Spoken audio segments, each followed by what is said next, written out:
This is a piece of pleasant thing. With both, is something that you have to learn through investigation. Oh, they're red and green on here. So this is something that you should know what your attitude towards suffering is. To learn, investigate it.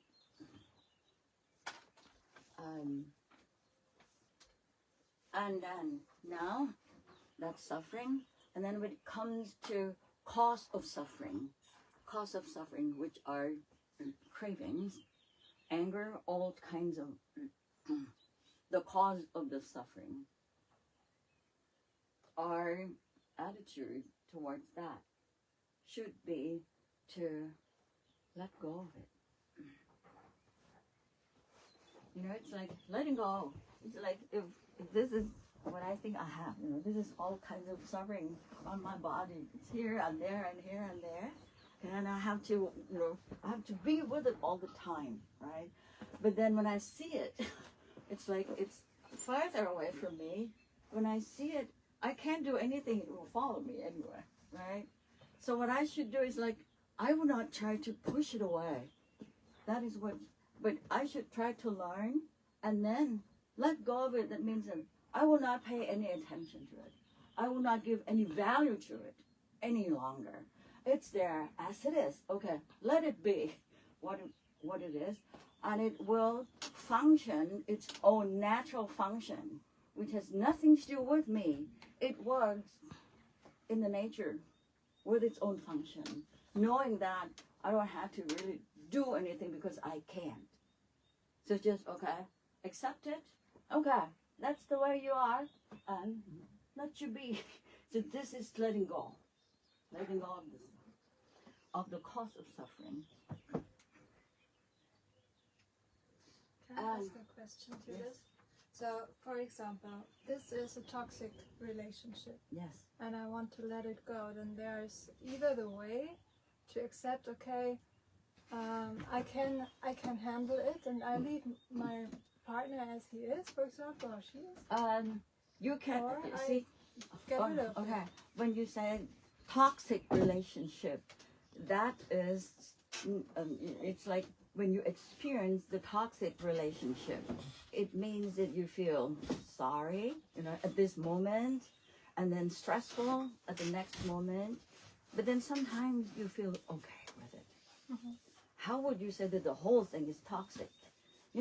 In fact, it changes momentarily. There are good feelings toward the person, toward the relationship, but there are so many worse things happening at different moments. So it's your mind to judge. You judge, this is bad, this is toxic.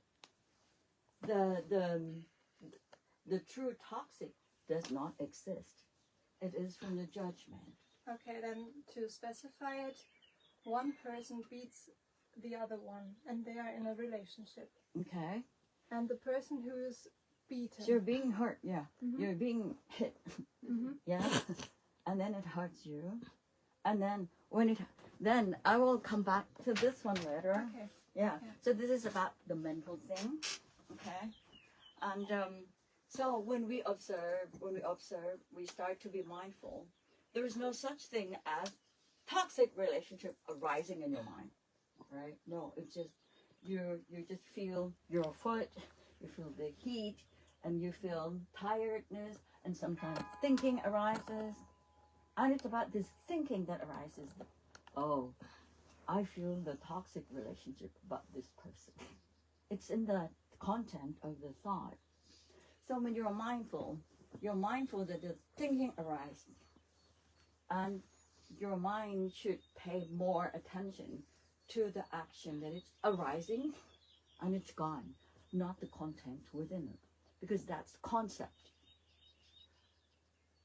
Okay, so when we are mindful, we try to get the information which is created by the nature and not you.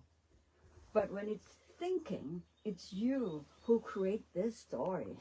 It's your mind which creates the story, not the nature. Okay.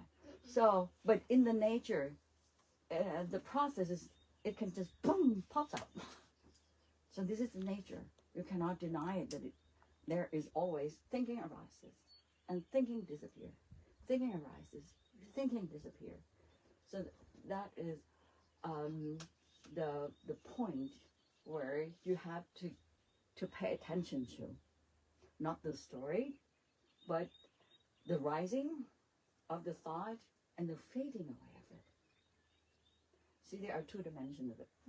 The content, which is the concept, but reality, which arising and disappearance. This is reality. This is concept. There are two things happening at the same time. When we practice, we'll give more value to reality arising and fading away and still stay, not the concept. Because the concept is something you create. It's not real. It's not true. What is only true can happen in the nature. It's not your creation. Okay, so that is also the purpose. When we are mindful, we can differentiate what's real and not real. Okay, about thinking, what's real is, oh, thinking arises. It's still there. Oh, now it's gone. But what's unreal is what you create. So many stories that comes in words and vision. It pops up. Okay. Now we come back. We come back to here. The attitude towards the cause of suffering is just to let go. It's like this: when you know that there is thinking, and the story is something that hurts you, right? That it hurts you so much, but you can't do anything with this story. What you can do is do not just neglect the story, but pay more attention to the arising and fading away of it. Acknowledge that the creation of the story is from your mind, so it's not real. So that is to let go of the concept. Pay more attention to reality. So when you know that this thought hurts you, then you just don't pay attention to the hurting thought. Only pay attention to arising and fading away of it. This is to let go. Let it be. The thinking the story can be anything, but you don't give any value to the story. That's letting go. To let go of the cause of suffering. Now the cause of suffering is this thought. That's an example of letting go of the cause of suffering. And it's like craving. You crave for chocolate because there is no chocolate that much here. But you think about chocolate all the time. There's the vision of chocolate arising all the time, because in the morning I always have chocolate. So today here, there's no chocolate. Suddenly the chocolate pops up as the vision to remind me that I should, I want chocolate. There's craving for chocolate. And then my mind gets agitated because I have no chocolate here. So this craving is still there, but the craving is there, but we don't have to give any value to the craving. Knowing that it's there, it works with its own natural function, and just to recall you to come to take it. It can be there. So okay, let it be. Don't give value to it. Again, what you should give value to is arising of craving and the fading away of the craving. That's real. Okay? This is about letting go. So you see the cause of suffering, like craving, is the cause of suffering. The thinking is also the cause of suffering. And then we come to suffering. Cause of suffering is to be let go. And then happiness, cause of happiness, as explained yesterday, these eightfold paths is the whole cause of happiness. The attitude towards the cause of happiness, namely eightfold path, is to develop it so that it grows, so that it's completed. So you should develop more and more and more and more to develop these 8 factors so that it stays with you, so that it becomes your way of life, so that it becomes your lifestyle, because you keep on building it day by day. So it'll be developed on a daily basis. So the cause of happiness, namely the Eightfold Path, should be developed, should be cultivated. And the last one, the awakening, or the right perception of the nature, or complete ending of suffering. That is something that you should have the attitude towards having the direct experience of this for yourself. Make it clear to your mind. Oh, this is what it is. Being conscious of this state of complete ending of suffering, because it exists. But now we do not experience it yet. The goal toward this, or the attitude towards awakening, is you will one day experience it. You will experience it through all these 8 factors. And as long as you develop this is a natural consequence. It is impossible that it never happen, because it's in the nature.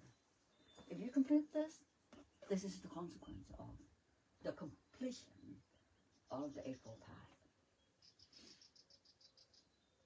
Okay, so it's the first of all, we all know there are 4 things, and we know our responsibility towards each one. Any question?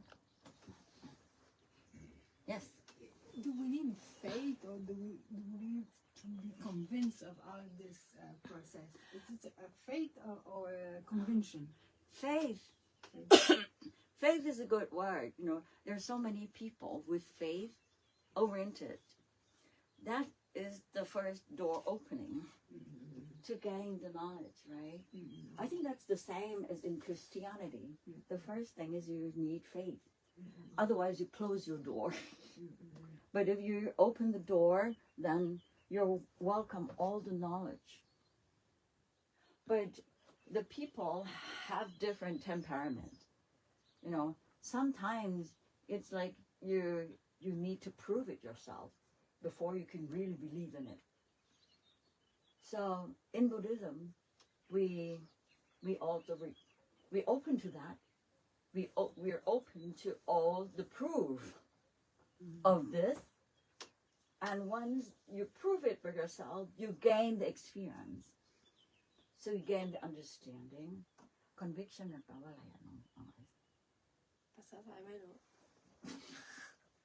เอาเป็นแบบภาษาอังกฤษบอกว่าที่มันออกมาเป็นคำอธิบายก็ได้บอกว่า Is it like understanding, or It's something you're sure of. I'm sure it's gonna rain today because there is a lot of cloud. I am convinced it will rain. Okay. that Okay. See, so it's like you can be convinced when it makes sense, right?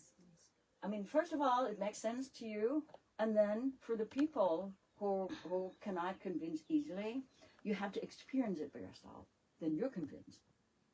So Buddhism opened the door for proving everything through your own experience, and the conviction comes with the understanding and accepting. Okay. So today we will move to the body and the mind. We know that there are 2 parts, right? The body and the mind. when we look, you know, like this is the body, my body. But yes, Yeah, just a little question. When you talk about your mind, you always do this. We do this. My mind is there, that's interesting. and you do this in Thailand. You do my. You have to. Your mind should be like this, like this. But for us, the mind. I think that maybe in Thailand it's more like related to heart. Yeah. So heart is there. Yeah. So the mind relates to heart, so it's like there. Yeah. But this, the head relates to thinking. Uh-huh. So this is more like feeling. Mm-hmm. So this is more like creation of the thought, Mm-hmm. and this is the creation of the feeling. Yeah. Okay. Okay. Okay, now. Now we come to what the reality of body. And the explanation of this will be the guideline for you to experience it for yourself, to investigate yourself with your own experience about this process. So in the nature, you see there are 4 elements. It's called fire element from the sun. Fire element. This is water element. Water. And wind. And earth. Earth element. So what happened? It's like this outside external element comes in our body through our nose, you see. The wind comes in and it becomes our body. The water comes in the body and it becomes our body. This is from the earth. The food comes into the body and it becomes part of your body. Fire, heat, the temperature, the heat from the sun, when it's warm, you can feel it. The temperature comes into the body. And then the heat in the body keep you alive, keep the digestions, and keep your body warm, otherwise you die. Okay. And this is inhale and exhale. Now it's in, but it's out. So there is coming in and going out. It goes out into the wind. Becomes the wind outside, yes, you see. And look at the water. When it's out, you go to toilet. And the food also, it goes out. And what happened? It becomes the fertilizer. See, it goes back into the nature. It becomes you only temporarily. And in the morning, there's, like now, it's warm. But then when the heat goes out of the body, it's so cold. You can feel that. So it changes the form of the body all the time. So that means that the body does not stay as it is. It keeps changing.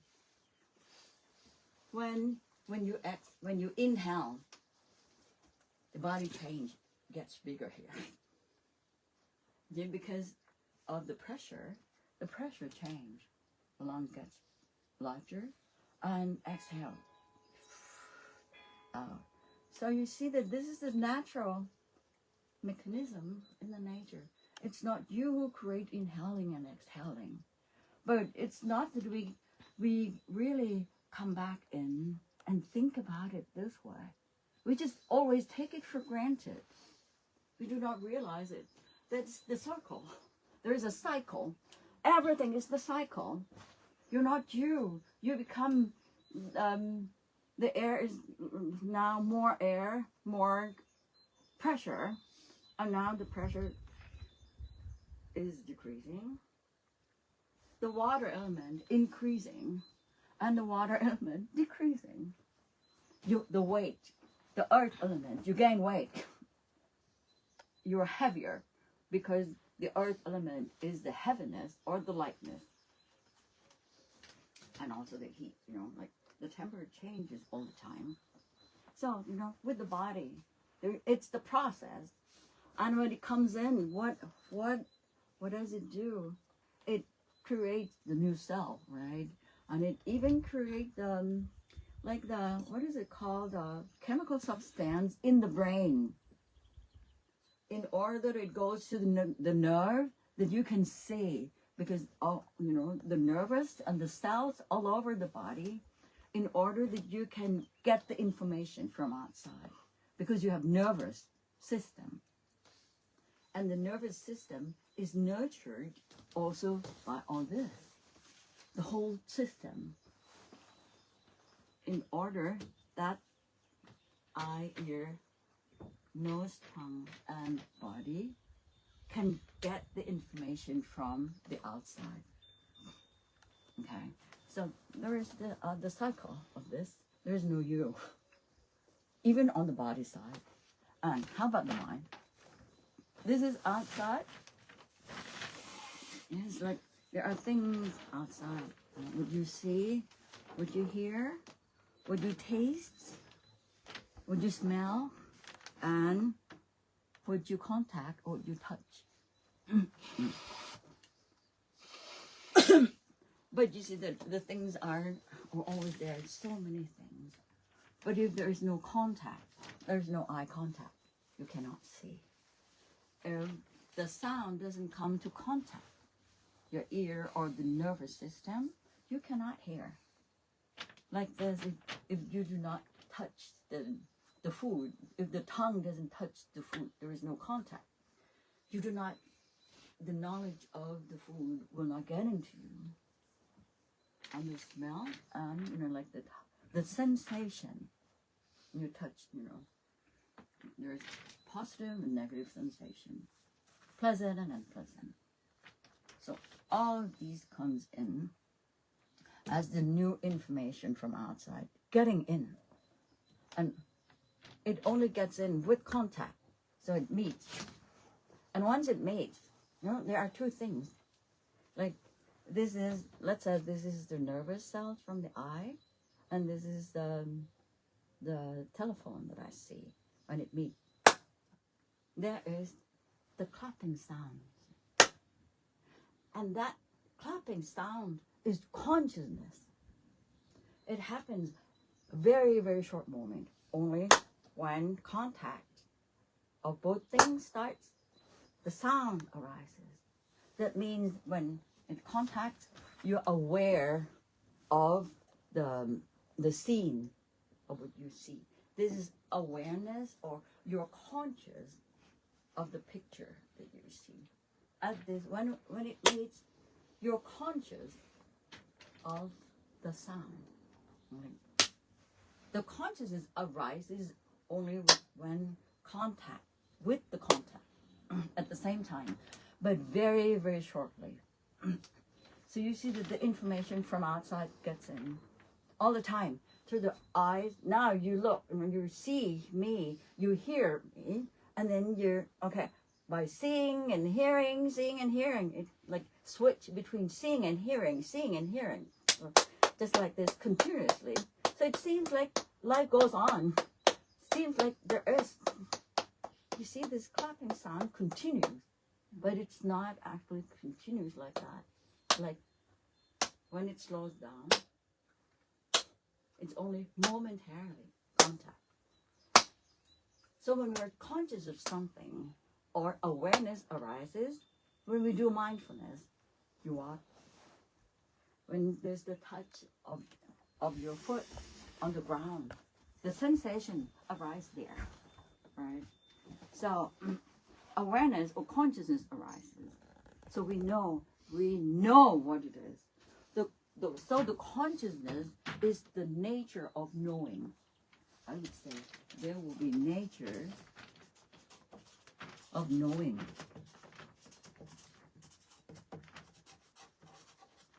When these two things meet. So the nature of knowing does not really continue, it goes momentarily. And it changes. Sometimes we hear, sometimes we feel, we feel here, sometimes we feel here, sometimes we feel the wind, sometimes we feel like our pain, body pain,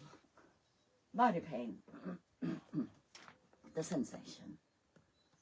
Sometimes we also switch to see, to see.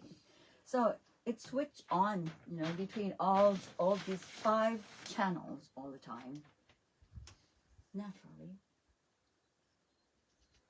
In order that the nature of knowing can collect the information from outside, and the consciousness continues like this.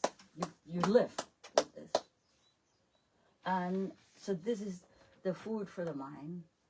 The mind needs contact. And the mind needs the consciousness. Know something. Once the information gets in the mind, you see, from the eye to the mind, or the ear to the mind. You had, okay. Let's say if you do not know what this is, but then maybe since young age, your mom told you, oh, this is dangerous, it's poisonous, don't come near it. So there is perception that you've learned as your background. In the mind, it's been collected since young age. In fact, since so many lives, you have perception as the quality within the mind with you. Therefore, when you see this, you feel something. Oh, this is scary, this is scary for me. But maybe it looks very beautiful for the other person. Like the newborn child. As you see that the newborn child, some of them cry all the time. It seems like in the exactly the same environment. Some of them sleep peacefully. Some of them want to eat all the time, because they had different memories, they have a different feeling. So this, the feelings is pleasant or unpleasant, so positive and negative. Always, So when something gets in, the mind judge, pleasant or unpleasant. Just like you feel that, oh, this is so pleasant, it's warm, but no, it's so cold for me, So it's relative. It's not the same. This is being created by the mind from former perception. Okay? So when the new information comes in and the mind judges, then it forms up the thought, the idea that, oh, this is what? At this point, you see something, but when you know what it is, it's from within.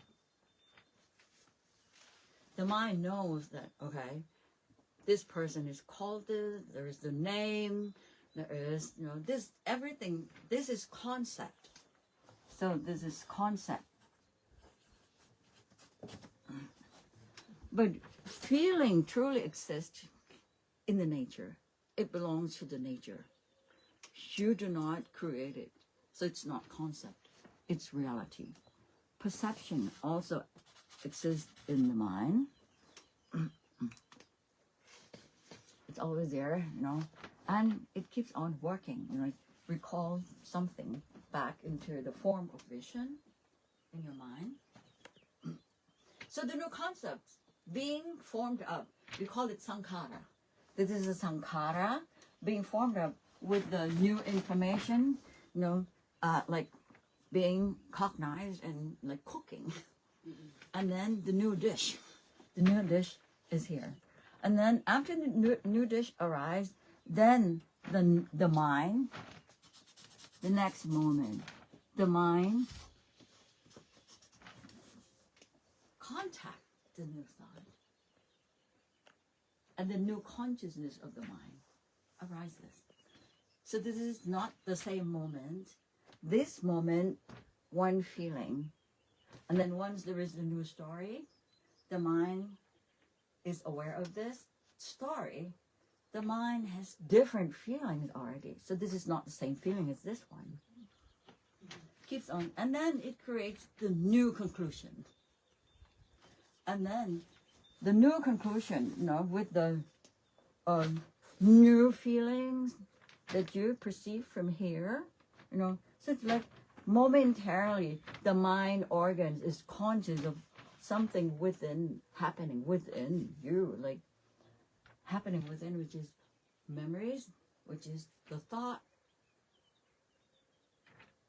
But it's difficult to differentiate the reality. We call this what's inside here, whether it's this language in here. This is concept.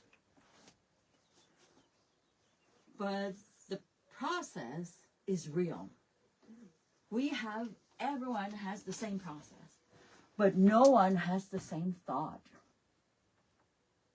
That's why. See?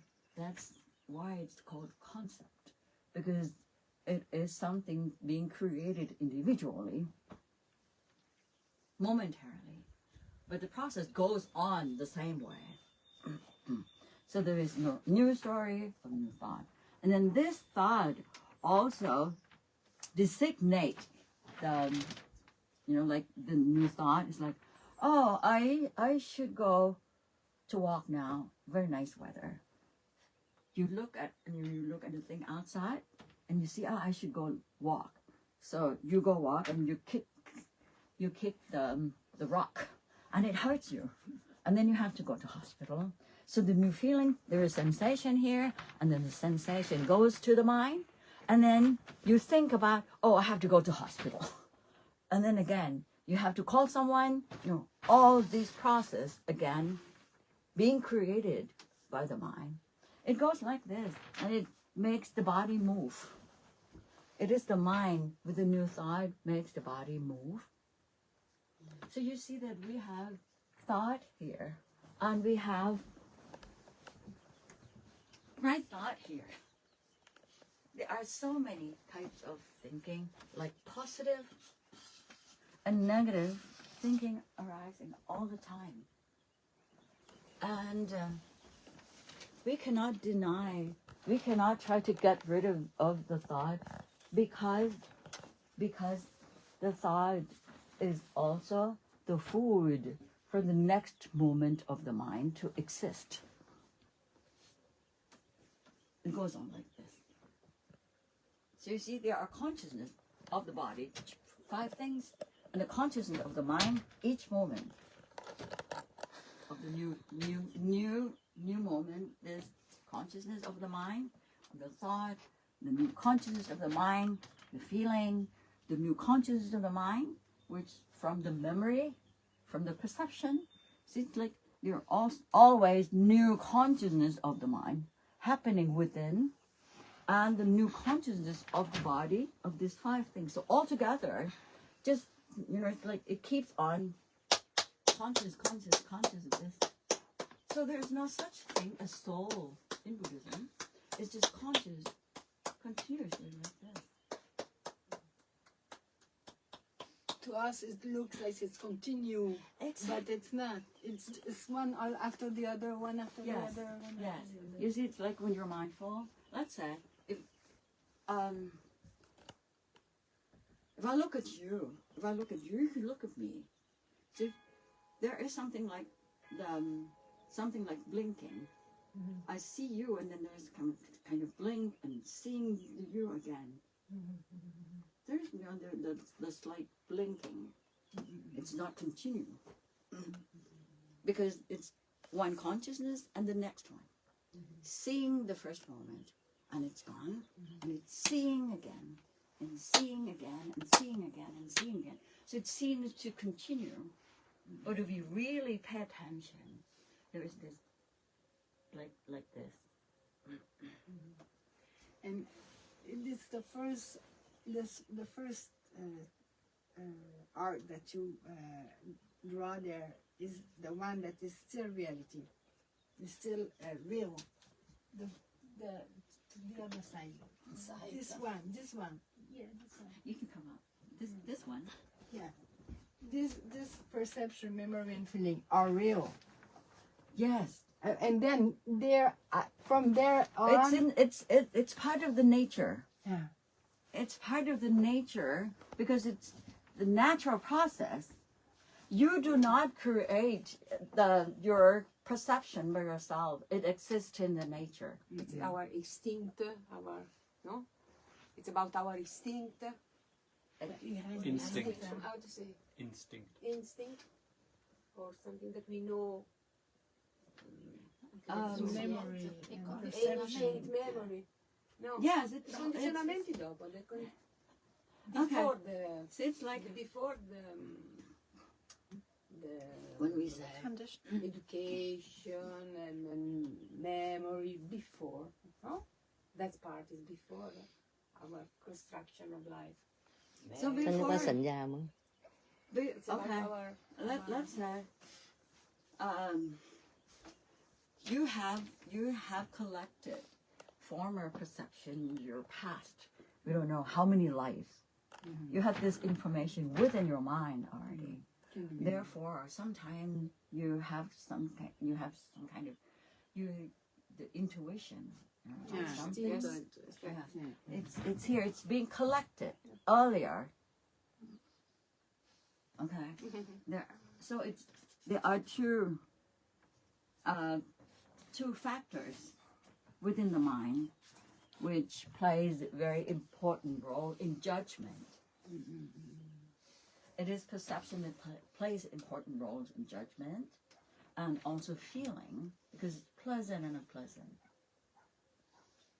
So, like sometimes the intuition looks like, oh, you're being scared away. See, makes you move. You don't want to come near. And the feeling comes with it, like unpleasant. Or intuition tells you, oh, I should come closer. It's pleasant. Yes. Is perception in this case the same as sankhara? No, the opposite. Oh, yes. Yes. Sankhara means that it's being formed of. But From before. Like, lives before. sankhara, okay. I thought Sankara was the next one. The sankhara is part of the mind. Okay. The sankhara is the action which being formed up in the nature. It exists in the nature for everyone. No one has no perception. It's not building by the mind. It's not something that we create. The Sankara? It is conditioned by the new information. You see? I mean, since your past life, you collected this. And it becomes your part of the memory for you. Because you had this kicking experience and it's bad. So you're scared of the rock. So you keep it in the memory as your perception. As long as you see this rock, you're kind of scared. Because it's being stored in the memory from the past. Okay. So it's being conditioned by the information gained in the past. So everything about this is conditioned.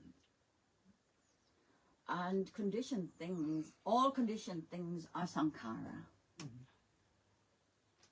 In our case, real. you see, this is sankhara because it's conditioned. And this is also sankhara because it's conditioned. So it's being formed up naturally all the time as the process, as the sankhara, as the mental sankhara, as the kaya sankhara or the body sankhara, or by the speech sankhara. When you want to say something, you think about something. It's being created first. The formation of thought is also sankhara. It's being formed up. You think you have to say something to come out.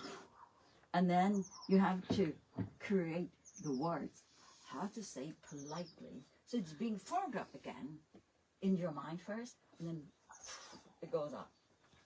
Everything is sankhara. What is not Sankara? Pardon? Words. Buddha says, what I is was asking if everything is Sankara, Yes. what is not Sankara? everything in this world, the whole process is sankhara. Because they're all conditioned. It's the water.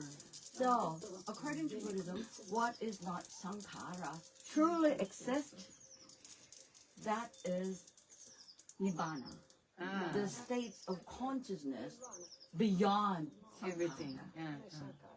Because it is unconditioned. Yeah. So everything is Sankara. Okay. It is not conditioned. You cannot form it up. Okay. I mean that. And since it is a state of consciousness, after we know all this sankhara, that we're all conditioned, we're just part of the cycles in the nature, and the cycles with positive, negative, and then ever-changing things, which is uncontrollable. The pattern for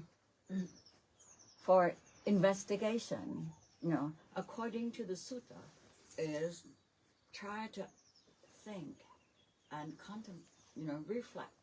If things keep changing, do you think that's suffering or that is happiness? The changing thing. Would you put it into the category of positive, negative, or suffering, or happiness? It's the same. No.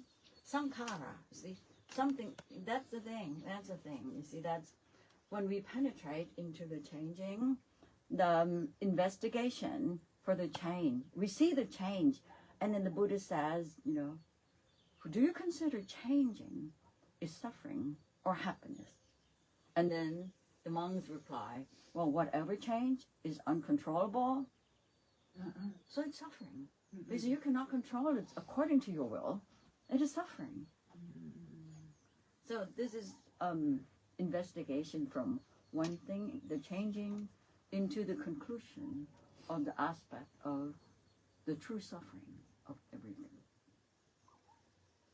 So whether you want it, if it's ever-changing, uncontrollable, not yours, and it's suffering, you don't want it. The mind doesn't want it. Yes. For me, the vocabulary suffering is always a little bit confusing. Is it, and I found there's another translation which is unsatisfactory. Is that an actual meaning, or did I just like the translation, so I took it? See, but we're it's not talking actually about the true. concept. Yeah. Like you're coming up with the term, this term, but then when there is an experience of something, and we have no labeling what it is, right? Like yesterday when you say investigation or things like that, it's just the action of the mind to react upon one thing. So let's say it's this object that you're conscious of, and then when you see that this is the pen, and you know that it's going to change tomorrow, I don't have any pen anymore, and then I have to go and get a new pen. I have to put a lot of effort to do that. So that's suffering, because it changes, and it makes me having to do, all the maintenance things, because things keep on changing. You have to clean the house all the time. You have maintenance, sometimes the pipe doesn't work, then you have to go on maintenance with the maintaining so that it comes to normal, and it changes. And you try so hard to come to normal, and it's changing. So it's more like so it's unsatisfactory to have to try to maintain something which is ever changing. So you can get into the conclusion that way too. But it's only suffering if I am attached to the permanence of it, right? If I just accept that it's changing. Yes, but if you accept that it's changing, you still have the burden to live with it. You see the burden in all aspects. That you have to interact with the change. And that's true suffering. I mean, the mind also, this is also true suffering because you cannot get out of this natural process. You cannot get rid of the perception in the past. You can. It's just being built and embedded in your mind already. So there's always judgment. And then it forms up the pattern of karma. Everything has to be nice and perfect. And the consequence is lots of work, lots of maintenance, lots of things, you see? And then it's like you cannot get out of that. There is the worldly word saying that you cannot obtain something freely without sacrificing something. See? Always, there's duality in the world. And it's it's unsatisfactory. The whole thing, the whole process. It's just I think that each person will penetrate into it differently. Look at your face and look at Rita's face. It's different. She understands it and she feels like, oh yes, I got it. È vero. Grazie. Thank you very very much. much. Yes. But look at Yannick's face. So, see, it's like, it's like the perception and, like the pattern of analyzing, and your past perception and her past perception is different. So when you cook, you have different recipes, adding on the new dish,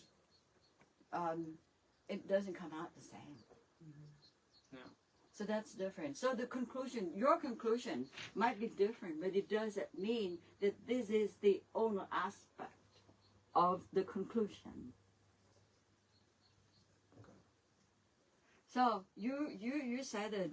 Does it mean unsatisfactory? Yes, it means unsatisfactory this way. And to a lot of people, they really agree upon this because they experience this point, but maybe not yet for you. But then for you see, there are this suffering in this way, and then the suffering in the different way for you. Yeah, I think I understand it more in that it's unsatisfactory. I think I understand it less with it's necessarily suffering. Just word. It's Yes. just a word. Yes, just the word. Let it go. Just label it, you see. Let it go. It's So just it's a word. Attachment to labeling, attachment to the concept for you.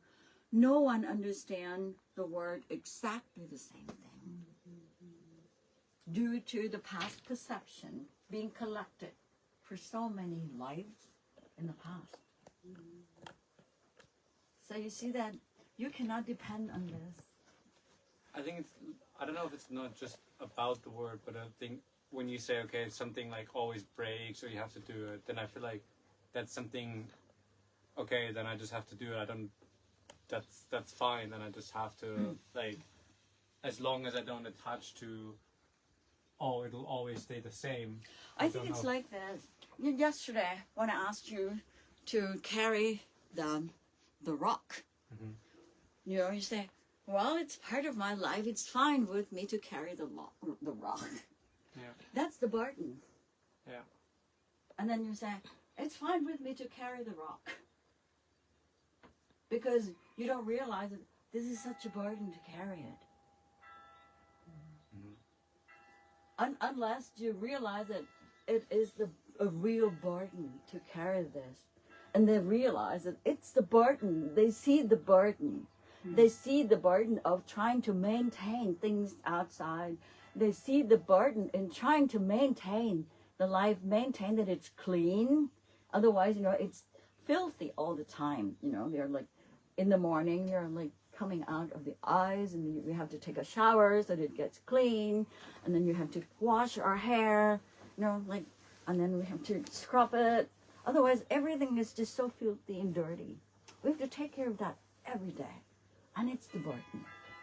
Then how can you let go of something like that, because you always have to do it? as long as you see that this is the burden, the process, the whole process is the burden, and this is the burden. As you see that the body is the burden, the mind is the burden. Would you like to still carry that? The mind will just let go of it. But then I still have to like fix the leak or something like that. Like I still have to do it, right?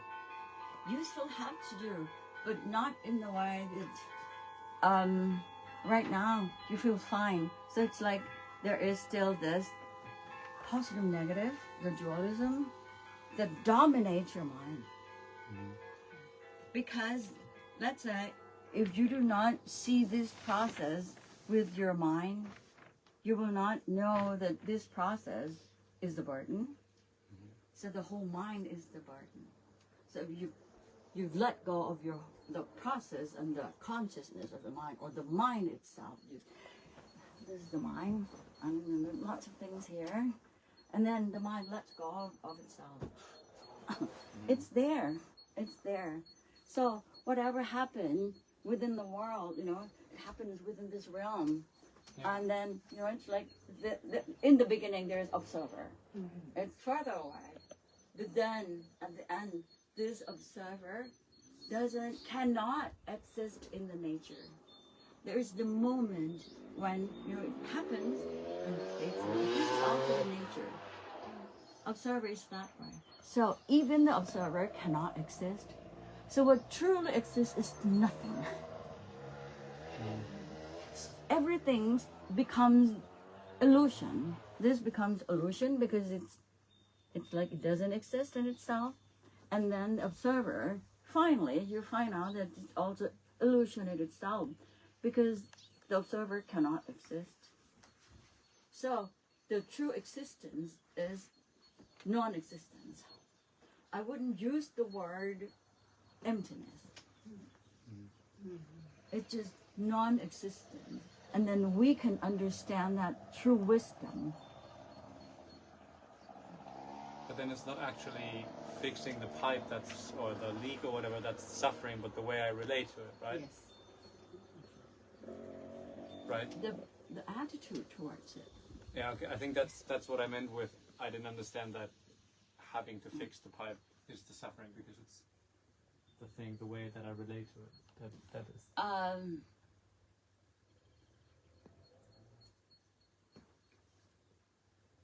More and more, it's like if you do it repeatedly, and if it happens to you all the time, it's like you have to sweep the leaves every day. It's a burden. It's the burden even to really have to cook for yourself every day. And then you eat. Cooking is also the burden. Everything, because it keeps changing. Then we have to try to maintain everything. That's so much work. And we cannot stop doing it because there is still, we know that this process needs this kind of work. This process of the mind also needs, the consciousness to obtain the knowledge, to know what it is in order to create the thought, to go on, to move your body, to do something. And then the thinking arises, you move your body to do these things. So it comes into the cycle that goes on and on and on and on without realizing that having to try to fix something which is ever changing in order that at least it maintain the situation that only support our body is a burden. Is it like if we are aware of the impermanence and we accept this impermanence, we can let it go? And even if we know that it's suffering, but we cannot do nothing about it. Exactly. So we just have to let it go. You let it go, the additional part of aversion towards this. Yeah. You let this part go. On top of the suffering in itself already. The whole thing is suffering. But then the attitude toward this is, oh, I don't want this. Then that's bad. On top of such a burden of having the mind and the body, you you add the emotion on top of this. So you get rid. You get rid of that. So this is what you can do. You let go of something that you create. But then you have to really look inside again. Where truly this body, like this, it's a burden. Yeah. And then the process of the mind is also the burden. You cannot close one door and then only get the pleasant thing and good memories, because the negative part, unpleasant things also leaks in all the time. That's, the burden also. So finally, only until the mind realized that the whole body and the whole mind itself is the suffering, you cannot run away from it anymore. In the beginning, you can, you can deal with letting go of this feeling and, anger, cravings and everything, right? That's outside. But then this still exists. And this is a true suffering. So finally, once you realize that, the mind will let go of the body and the mind. And then there's no more suffering. Then you can get into the states of consciousness, realizing that everything is, like further away from you, and you get into the states of unconditioned. You understand the unconditioned states, which can happen at a certain moment. You can experience it directly with your mind. Oh, this is the state of unconditioned mind. Oh, this is how it feels to be unconditioned. And you remember that, because it'll be also part of the memory, but the memory is conditioned by experiencing the direct, unconditioned states of consciousness. I think this is, you can, it's like, it's step by step. It goes like that. You cannot think about it, It's like, it's about experiencing it. You cannot force it. No. Just think about when Kamala asked, and what is it that is not conditioned? Since everything seems to be conditioned. Yeah. And then in Buddhism, yes, there is the unconditioned mind. The unconditioned mind, which has already let go of the body and mind, is not being conditioned by this. And this is the whole world. The whole world. The body and the mind is part of the world. Letting go of that, you're not being dominated by the world. So you liberate it. And, well, let's say this is like the condition beyond the condition which exists. And then there's no suffering. There is nothing at all. I mean, in this state, suffering is part of sankhara. In this state, no sankhara. Nothing. There is no sankhara here. It's unconditioned. Let's say, when something arises and it stays with that state for a while, and it's gone. And it's gone into what? There's that very short moment. And something, as the condition arises, and then it arises again due to condition, and it cannot stay. It has to go down. When it goes down to the state, see, up there, everything is conditioned. But then it's go down to the different mode, which is unconditioned. And it's, again, being conditioned, it arises to the mode of condition and goes down, back down to the original state of unconditioned. Each moment, I mean, this is just part of the nature. If there are two modes, duality, conditioned, and unconditioned. As simple as that. And then the Buddha showed the way how to penetrate with wisdom into the different mode which is unconditioned. And you can only experience it through wisdom.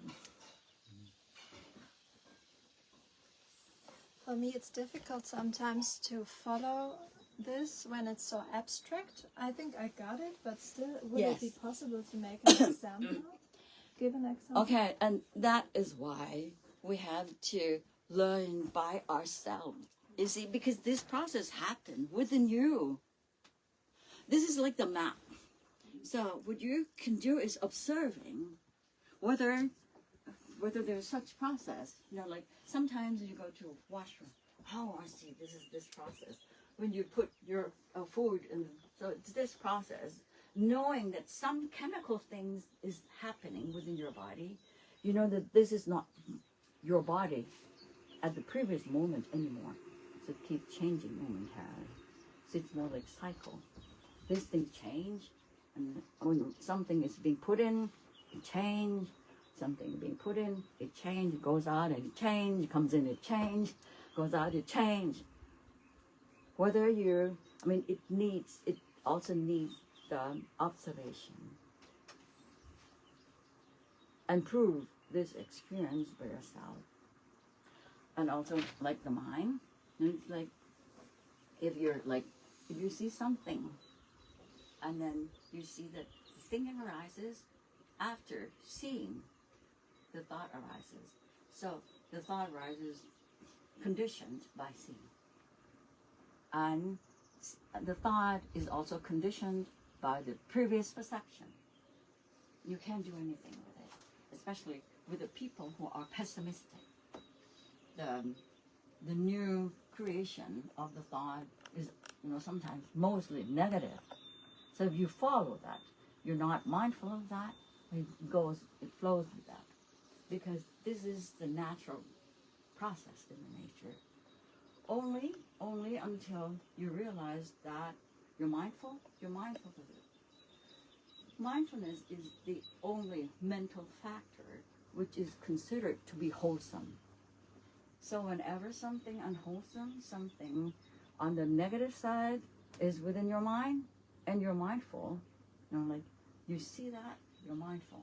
You're replaced by wholesomeness.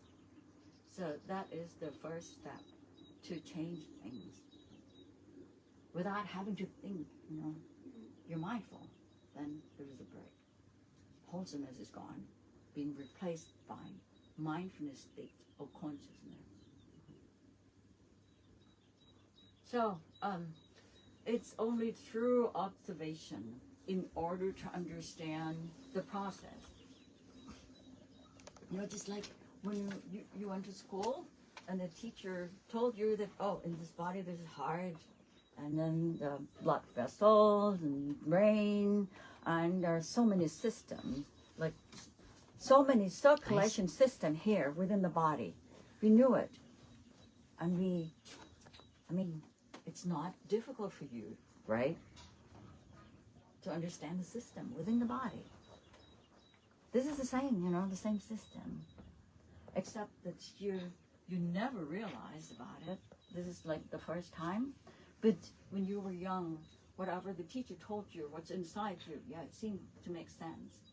But this way, it is your, if you would like to experience it, you have to collect the experience through collecting the jigsaw puzzle of awareness, each moment, that it becomes the process.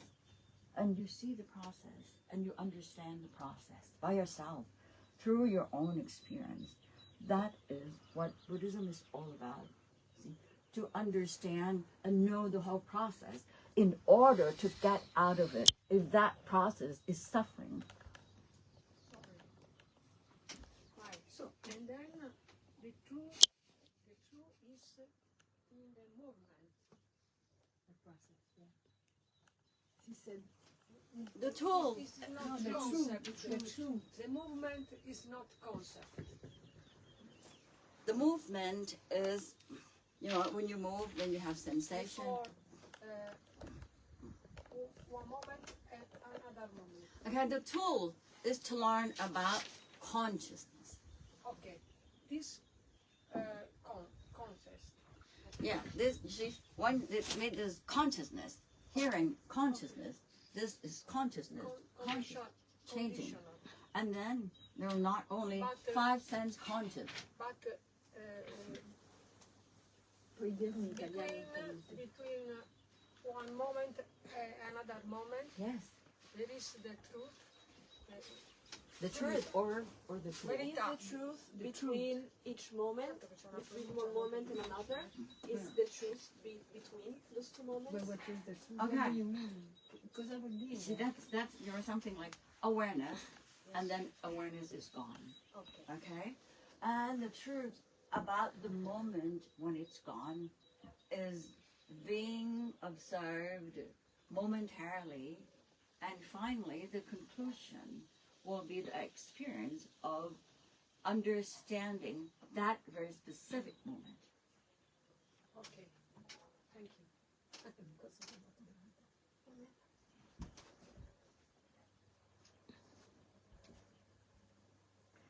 So this is only the guideline for you to observe, you know, when to observe and go on. This is the map. But the true experience must be cultivated by you. So it's always because the things happen, okay? Yes. It's always how we live the things. Or the- interpretation, yeah. not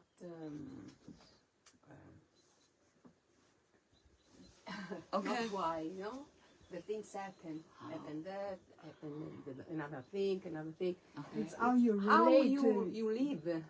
Yes, you mean The- how she related to things. It's not what it is, no? Yes. But how we relate to each. How you live the experience. Do you understand it? I don't quite understand. Il fatto di arrabbiarsi o le cose succedono, gli accidenti succedono, è il modo in cui si prendono le cose, no? Che allevia la sofferenza in questo modo. Non so se è anche lì un aiuto all'allevio della sofferenza, non so. So it's how you react to what's happening around you that helps alleviate the suffering. No. No? How you, I mean, it's not, can you repeat that sentence? Come reagisci? It's how you react, Reaction. the reaction Okay. of what. See, the reaction is, you know, the movement of the mind, the rejection of the mind to react, right? How So we that- relate to something. Is it the same thing? I relate to this Oh, okay. situation. So everything, Okay, it's a beautiful day today. I relate that. Oh, it's positive. okay, Or I can relate it's so negative. it means that everything is reaction. conditioned. So everything is related. Yes, everything is related because it's conditioned. Condition. Like cause and condition, or cause and consequence. You feel this, you relate to this because you feel this, therefore you do this. So there is this incident. The first thing is you see this, and then the second is you feel good. That's the first, seeing. The second is feeling good. The third is you move your body there. Like 1, 2, 3, 4, 5. It's like when we have pain. We It's can connected. relate Yes. to the It's pain. related. My hips sore. I have pain. I Yes. can relate like, oh my God, I'm gonna die. Right. Or I can say, okay, I'm old and my hips Okay. are sorry. It Yes. is like it is. Yes. So that means that you change the attitude of putting more suffering in yourself, Yes. Yeah. and then add the wisdom, Yeah. and you live with wisdom, accepting it, Yeah. and live with wisdom. Traduci, per favore, questo. This is also what I meant earlier when you said to fix the leak or something like this. We have to always keep on with our life and cooking and fixing the leak and organizing stuff and things like this. What I was trying to ask or get to was, well, the suffering that we're wanting to pay attention to is not that we have to fix the leak or organize things, because like for me, for example, I like doing admin. I really hate it. I 100% agree that's suffering, but like I just have to do it. But the suffering that we're trying to get to is that I just like how I relate to it, how I see it, because I have to do it anyway. So that's not actually the suffering that we're wanting to.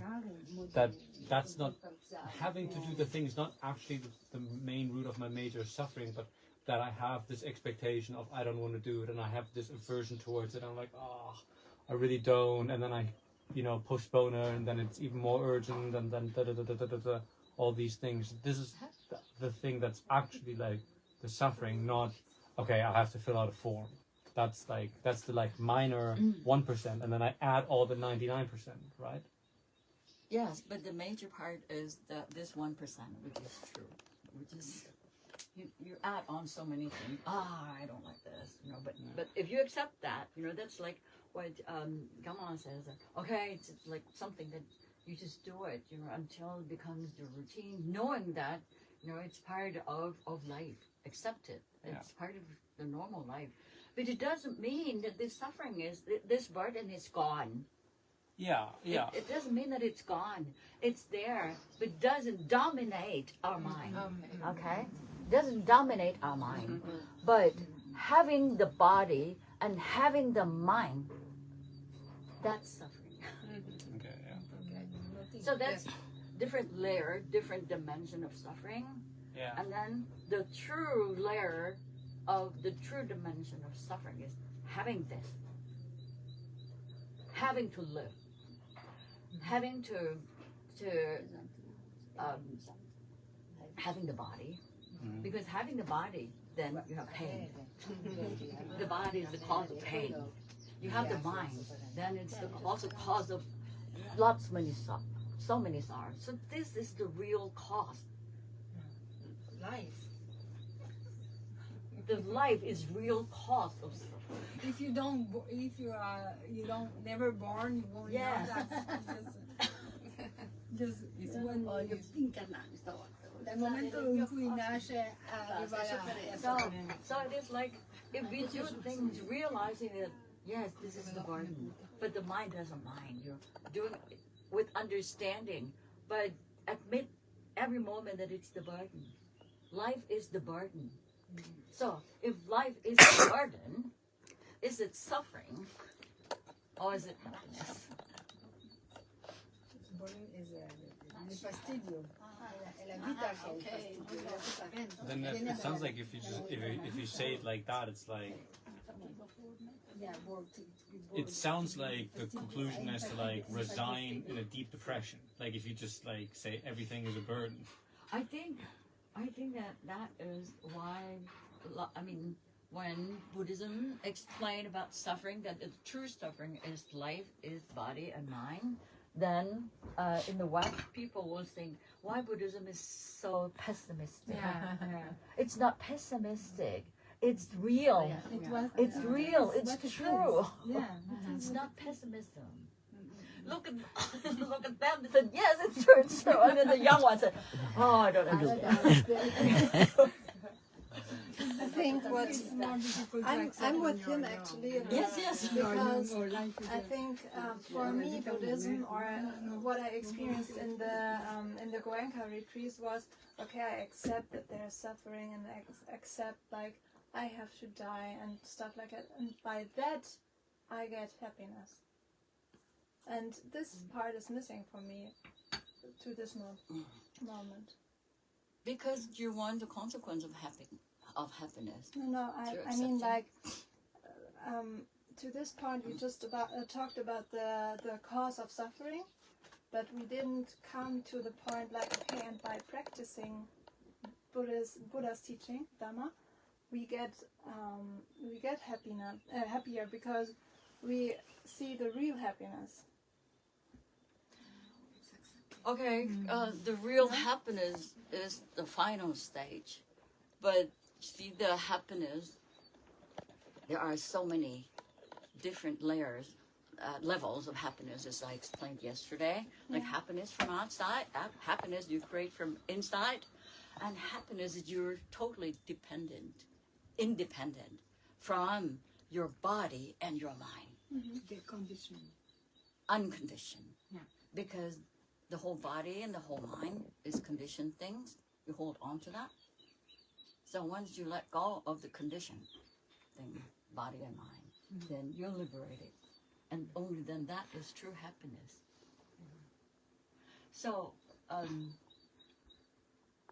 only through understanding and accepting did you experience this body and the mind. This is the body and the mind. That's the mean. This is like the rock.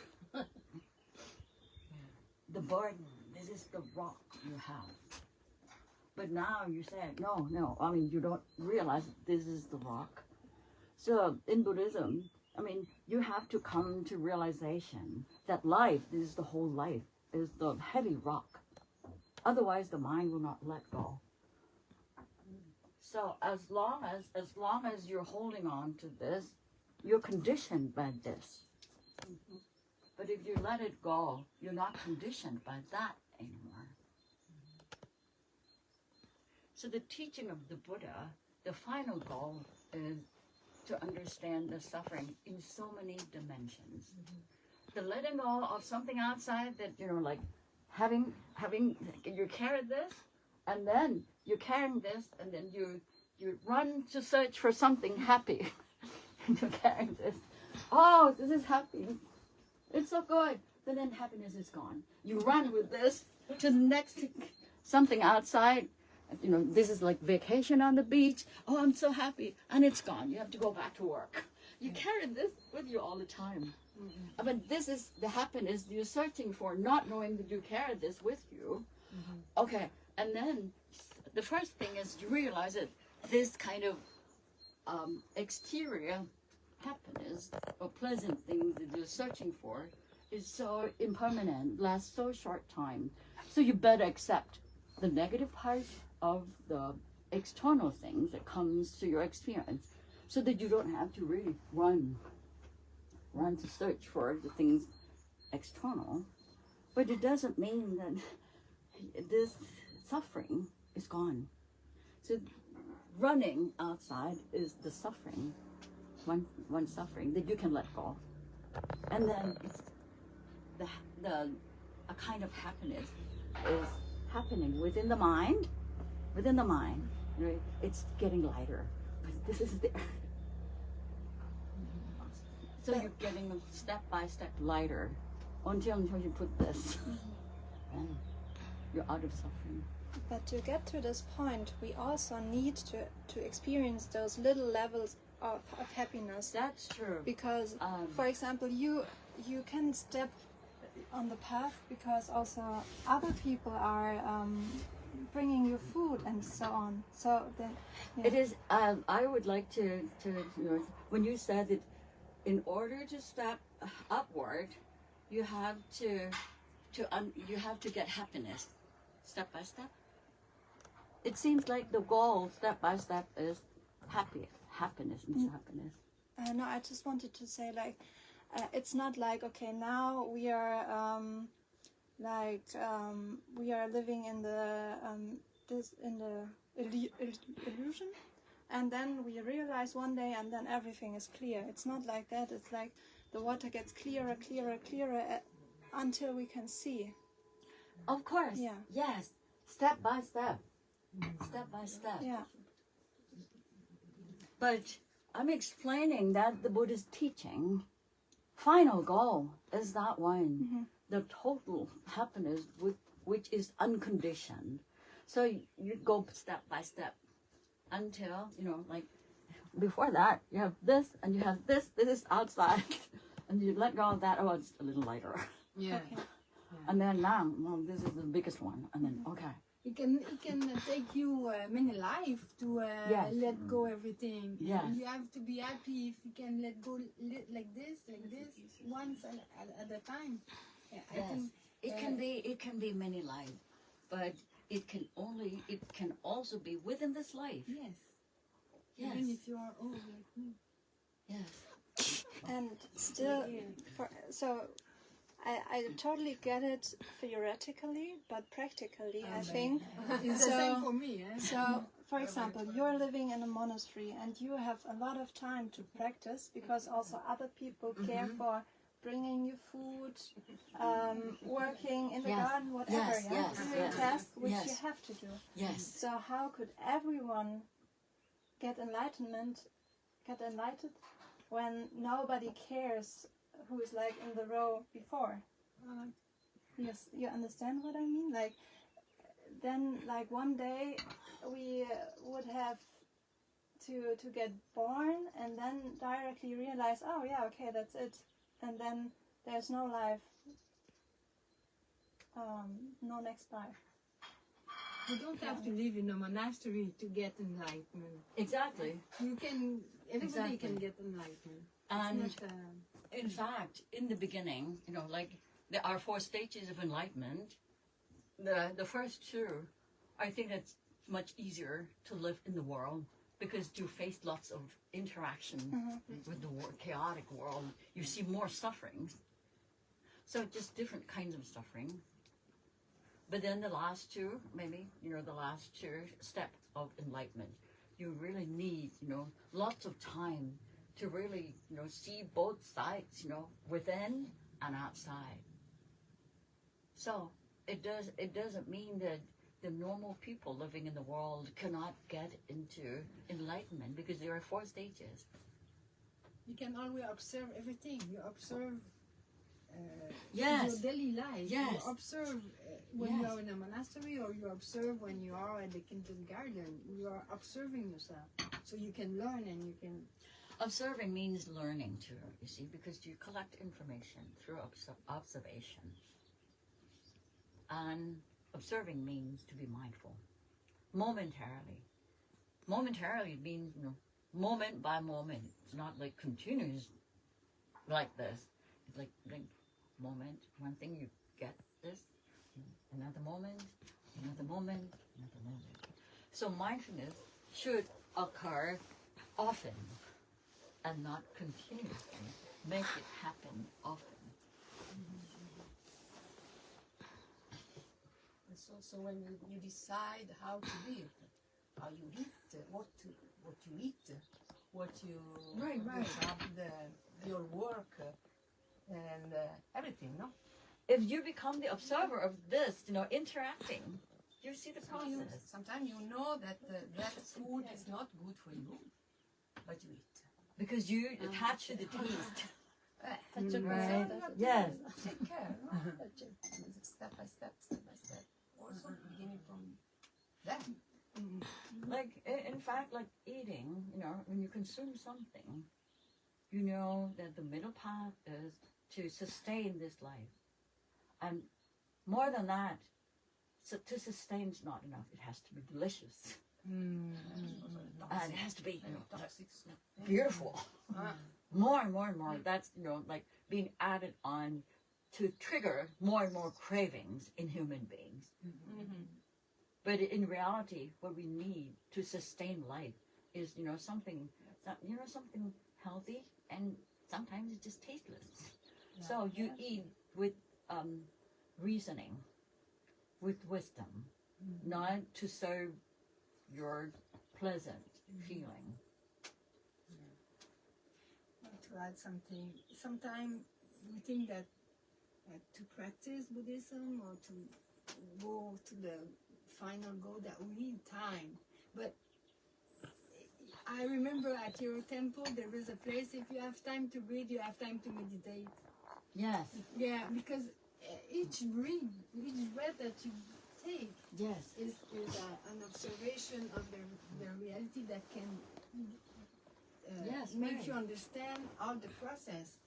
And it's not that you have to sit down for 3 hours a day that will make you more illuminated than the person that go to work or drive his car to.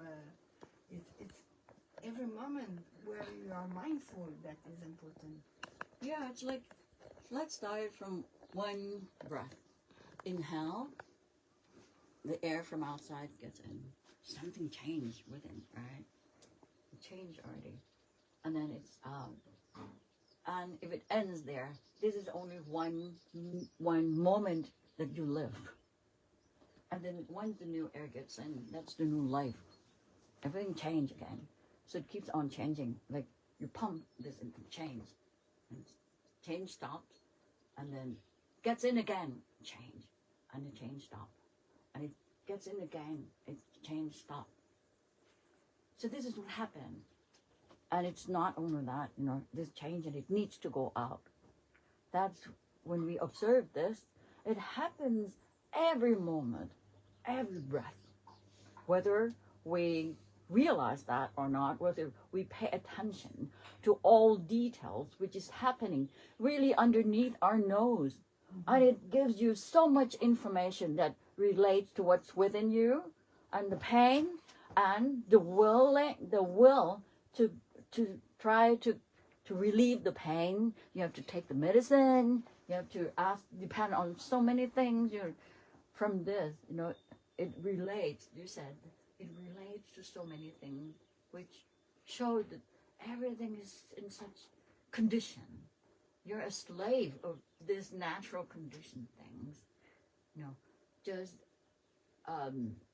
from breathing inhale and exhale links to everything in the world. If you start to observe, because everything links. Puoi tradurre quest'ultima cosa che ha detto per gentilezza, perché parla del respiro, no? Si dice che ogni respiro è già in sé il cambiamento, no? Quando respiri, sparisce. Se tu ti concentri e ti osservi solo il respiro, già lì stai facendo. Ah, ok. In ogni momento della tua vita lo puoi fare. E ogni respiro porta un cambiamento nel tuo corpo, pratico. L'ultima purina. È tutto un Circhio, come diceva prima, circle. Diceva Mae che è un cerchio, è un Cycle. circolare, cycle. circolare, come si dice in inglese, circolare. The circle. Cycle. The cycle. Cycle process. The breathing is a cycle process that is It's changing. not more. It's Of not. course. It's all going down, up and down. It's not really a circle. It's just a change. Well, it's up to you. It keeps on Yes. changing. But Yeah. Come la ruota del Dharma. Dhamma overruled. Anna, I want to give you an advice, which is for now, for this retreat, forget what you learned at the retreat at Goenka's, because I also approached Theravada Buddhism with the coming from Goenka's tradition, and I got confused at the beginning because some things were explained differently from another point of view. It's the same, but it's the same thing watched from another point of view. So I think that if now you try to understand with your preconception that you already have, it can be a bit confusing. So try to, for now, just for these 10 days, to live what you learned from Goenka's and like start from ground zero, and then at the end try to make sense of the intertwine them together, the two knowledges. But it should be something that you gain from your direct experience. I think that's similar. Yeah. Yes. But I mean, this explanation, gives you the details of the whole picture of the map of the body and the mind. And in Goenka, they just stop only here. They cannot explain the whole picture. That's what I think. I've been through Goenka too. Yes. ปิดแล้วนะ ปิดแล้วจบแค่นี้ก่อนนะจ๊ะ